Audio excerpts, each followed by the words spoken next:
I think what just transpired was an historic vote for the American people in terms of finally bringing transparency to what is perhaps the most powerful federal agency, and that is the Fed. I recall that on March 3rd, 2009, as a member of the Budget Committee, I asked Chairman Bernanke if he would simply tell me and the American people who had received, which large financial institutions had received trillions of dollars of zero or near zero interest loans. I thought that was a reasonable question.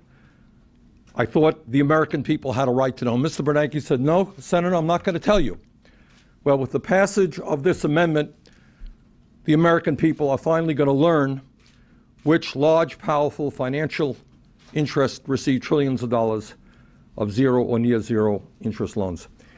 Second of all, I think the average American is beginning to wonder what goes on behind the closed doors of the Fed.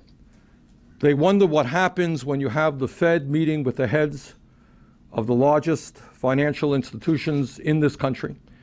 And at the end of these meetings, companies walk out with incredibly good deals.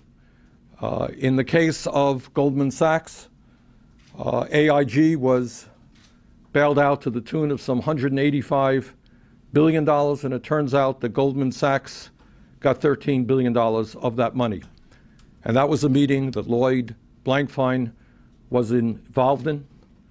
You have situations involving Stephen Friedman, head of the New York Fed, also a member of the board of Goldman Sachs, sitting down and working on an arrangement by which Goldman Sachs can become a bank holding company eligible for zero interest loans. Is there a conflict of interest there? I think the average person would say, yeah.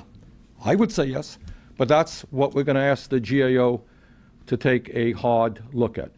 So I think this amendment begins the process of lifting the veil of secrecy at perhaps the most powerful federal agency there is, the Federal Reserve. And I am very appreciative not only of the extraordinarily strong vote we received today, but to say to my progressive friends and my conservative friends, both here in the Senate, and to say to the grassroots organizations, I have never seen a process like this, where you bring groups that I'm comfortable and I've worked with for years, the AFL-CIO, the SEIU, Public Citizen, strong progressive grassroots organizations, MoveOn.org, working with groups that I don't work with very often, the National Taxpayers Union, the Eagle Forum, many very conservative groups.